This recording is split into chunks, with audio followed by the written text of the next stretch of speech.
Yes, shalom mwana wa Mungu na kusalimu katika jina la Yesu.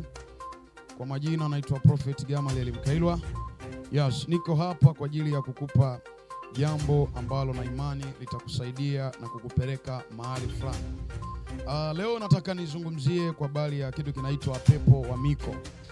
Na nikizungumzia kitu kama hiki na nitakuombea Mungu atakusaidia wewe ambaye unasumbuka na pepo wa miko. Kwa nini ninasema pepo wa miko? Hawa ni mapepo na wapo kabisa ambao wanahakikisha wanaweka miko kwenye maisha ya watu.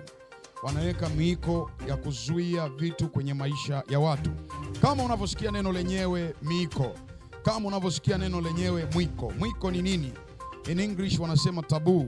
Mwiko ni nini? Mwiko ni jambo au kitu kinachozuiwa na mtu kutumiwa au kutenda au kuogopa kuzurika. Mwiko ni jambo ambalo linawekwa kama katazo, linawekwa kama kizuio mtu asitumie, ili maana yake ili akitumia anakuwa anaogopa kuzurika. Kwa hiyo anamwekea shelti au anamwekea utaratibu kwamba asifanye kitu fulani ili mtu huyu asije akahudhurika baada ya kufanya kitu fulani. So kumekuwa na miiko mingi katika jamii ambazo tumezaliwa. Wengi mmezaliwa makabila tofauti tofauti. Kuna wapo Wasukuma, kuna wapo Wachaga, kuna wapo wa Manyema, kuna wapo wa Fipa, kuna wengine wapo si wa Nyakyusa. Makabila mengi sana Tanzania, siwezi kuyataja yote. Na kila kabila lina tamaduni na mila zake, lina desturi zake. Sasa ndani ya desturi na tamaduni zao kuna vitu vinaitwa miko. Manake kila kabila na kila ukoo au kila sehemu ambapo kuna desturi fulani huwa kuna miiko special ambayo huwa inawekwa katika kitu hicho au katika kabila hilo. Na miiko inayowekwa inakuwa ni kama jambo fulani ambalo watu wamekatazwa wasiweze kufanya jambo fulani. Watu wamekatazwa wasiweze kula vyakula fulani. Watu wamekatazwa wasiweze kushiriki baadhi ya vitu fulani. Wasiweze kuolewa, kwamba kabila hili fanya juu chini, halitakiwi kuolewa na mtu wa kabila fulani. Manake ile ni miko imewekwa. Ile ni miko imewekwa. Watu wamezuiwa wasile vyakula fulani, kwamba ukila vyakula fulani lazima uumwe. Ukila vyakula fulani lazima upatwe na jambo fulani baya. Hiyo ni miko imewekwa.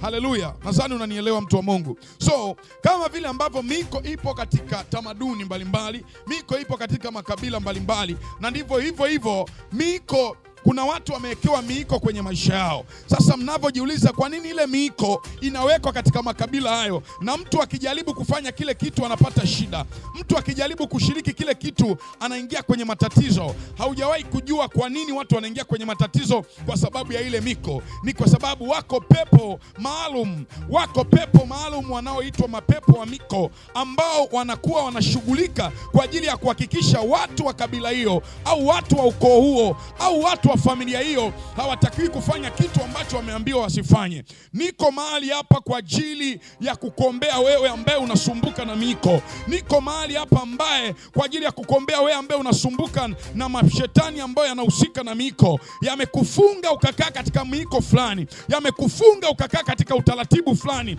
yamekufunga. Kuna watu mko hapa, kuna mtu unanitazama, yamkini ukipaka mafuta ya aina fulani unashangaa unaumwa, unashangaa unatoka upele. Ukishiriki baadhi ya vitu fulani unashangaa unapata shida. Ukinywa vinywaji fulani unapata shida. Ukisafiri kwenda ardhi fulani unapata shida.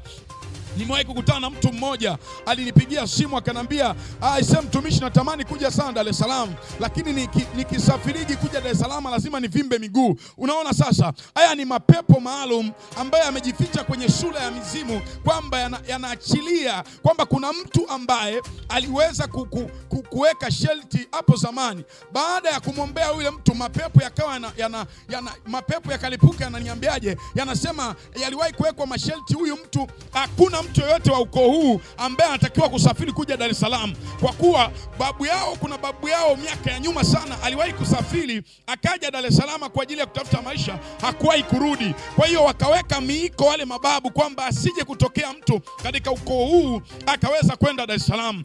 Kumbe wale watu wamewekewa miko. Ukisafiri unaenda ardhi fulani unashangaa unavimba miguu, haujawahi kujua ni kwa nini. Sasa dunia imekutengenezea upumbavu ambao unaonekana ni hekima, eti kwamba ni mazingira kimazingira, ni hali ya kibiolojia, ni hali ya kimazingira. Hakuna hali ya kimazingira mwana wa Mungu. Hakuna hali ya kusema ni mazingira ndio yanaruhusu upitie katika hali hiyo. Yayo ni mapepo ya miko. Kuna mtu huwezi kula baadhi ya vyakula. Kuna mtu huwezi kupaka baadhi ya mafuta. Kuna mtu huwezi kunywa baadhi ya vinywaji. Kuna mtu ukivaa nguo za aina fulani unapata shida. Kuna mtu ukitembelea kitu fulani unapata shida. Hayo ni mapepo ya miko. Niko mahali hapa kwa ajili ya kukuombea. Niko mahali hapa kwa ajili ya kuyafukuza. Wewe ambaye kuna kitu chochote unatamani kutumia kwenye maisha yako lakini umeshindwa.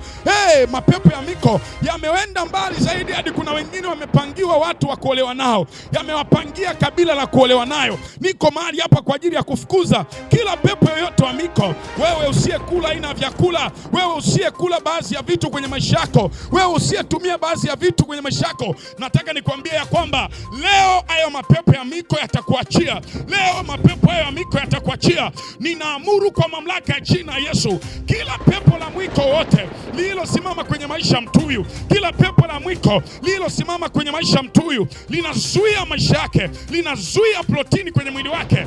Amekatazwa asile vyakula fulani, akila mayai anatoka upele, akila mayai anaumwa wiki nzima. Ninaamuru kwa mamlaka ya jina Yesu, wewe pepo wa mwiko uliyesimama ndani yake, wewe pepo wa mwiko unayetumikisha maisha yake, toeka kwa moto, toeka kwa moto, toeka kwa moto.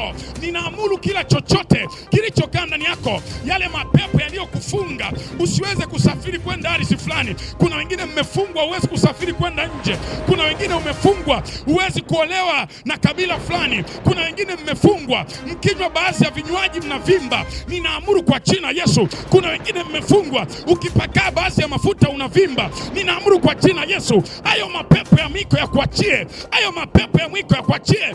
Hilo pepo la mwiko likuachie. Kila mwiko uliosimama nyuma ya pazia ya kwamba ni mizimu ndani ya maisha yako ikuachie kwa jina Yesu. Wewe usiyekula vyakula, ninaamuru kwa moto, ninaamuru kwa moto, ninaamuru kwa moto. Hayo mapepo ya miko yaliyoachilia masharti kwako, yaliyoachilia kelia kwako, yaliyoachilia masharti kwako, ukitumia vitu unahuzurika, ukitumia vitu unapata shida. Naapisha kwa moto wa jina Yesu. Imeandikwa, je, neno langu si kama moto, asema Bwana, na si kama nyundo ivunjaye mawe vipande vipande. Kwa neno la Bwana ambalo ni moto, ninaachilia moto ndani yako. Kila pepo la mwiko liondoke. Kila pepo la mwiko kamata moto. Kila pepo la mwiko kamata moto. Kila pepo la mwiko kamata moto.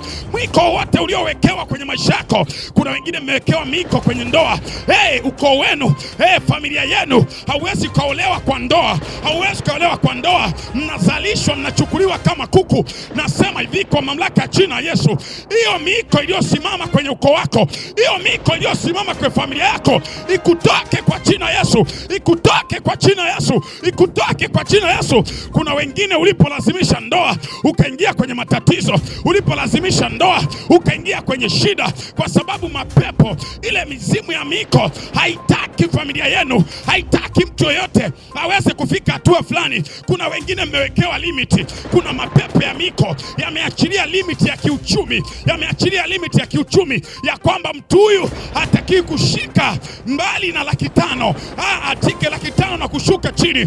Mimi nakutamkia kwa mamlaka ya jina Yesu, hilo pepo la miko lilowekwa kwenye uchumi wako, hilo pepo la miko lilowekwa kwenye kazi yako, lilowekwa kwenye huduma yako, hilo pepo la miko lilowekwa kwenye ukoo wako, toka kwa jina Yesu, toka kwa jina Yesu, toka kwa jina Yesu. Hayo mapepo ya miko ninayafulumua ndani yako kwa mamlaka ya jina Yesu.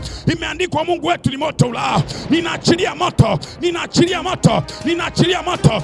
Anga ulilopo liwe moto, hali uliokanyaga iwe moto, hali ya hewa unaivuta iwe moto. Kila pepo la mwiko lililosimama kwenye maisha yako, hilo pepo la mwiko linalozuia uzao, limekuwekea utasa kwa sababu shangazi aliachilia, kwa sababu shangazi alipita katika hali hiyo. Ninaamuru kwa jina Yesu, kila mwiko wote uliowekewa, kila mwiko wote uliohifadhiwa, ukuachie, ukuachie, ukuachie, ukuachie, ukuachie, ukuachie, ukuachie kwa jina la Yesu Kristo. Wengine baada ya kufanya jambo fulani ambalo lilionekana liko kinyume na miiko ya ukoo wenu, mkaanza kupita kwenye shida, mkaanza kupita kwenye magonjwa. Ninaamuru hayo magonjwa shatatapa reke kataya baha shalabaya. Ninaamuru kwa jina Yesu, Kila miko uliowekewa, kila miko uliowekewa, miko uliowekewa. Wengine kuna miko haitaki mumtumikie Mungu. Wengine kuna miko haitaki muwe watumishi wa Mungu. Ukimtumikia Mungu vitu vinaharibika. Ukimtumikia Mungu unatoka kwenye leli. Ninaamuru kwa jina Yesu, hilo pepo la miko linalokurudisha kwenye maisha ya uzinzi, linalokurudisha kwenye maisha ya anasa, halitaki ukae na Mungu, halitaki umjue Mungu. Toeka! Toeka! Toeka! Toeka! Toeka! Toeka! Toeka! Toeka! Toeka! Toeka! Kwa jina la Yesu, hilo pepo la miko. Kuna wengine mmefungwa, pepo la miko halitaki uoe, halitaki uoe, limekufunga. Ndio maana baba yako hakumuoa mama yako kwa ndoa, na wewe halitaki uoe kwa ndoa, halitaki uoe, linataka uzalishe tu. Ninaamuru kwa jina Yesu, hilo pepo la miko linataka uzalishwe tu na sio kuolewa, linataka uchezewe na wanaume tofauti. Nasema leo ni mwisho kwa jina Yesu. Mapepo ya miko ninaamuru kwa mamlaka ya jina Yesu, wewe uliyeko ndani yake, achia kwa jina Yesu, achia kwa jina Yesu, achia kwa jina Yesu. Thank you Holy Ghost, thank you Holy Spirit. Baba, katika jina Yesu, kila aliyesikia ujumbe huu, kila aliyeutazama ujumbe huu, ninaomba Bwana, kila pepo lolote la mwiko kwenye maisha yako lililofunga maisha yako halitokutesa tena, halitotesa maisha yako tena, halitotesa huduma yako tena, halitotesa afya yako tena, halitotesa vitu ambavyo ulikuwa umewekewa limit huwezi kuvitumia. Baada ya kuanza maisha fulani ukajikuta umeingia kwenye shida ambayo ukujua, lilikuwa pepo la miko. Na pepo la miko halitokuzuia kupenya mahali ambapo Mungu amekusudia katika jina Yesu. 2026 you are going beyond your limit katika jina Yesu. Unaenda nje, unaenda mbali, unaenda zaidi ya pale ulipofanyiwa limit, ya pale ulipowekewa kipimo, kwa mamlaka jina la Yesu, kwa mamlaka jina Yesu, kwa mamlaka jina Yesu, kwa mamlaka jina Yesu. Thank you Holy Spirit.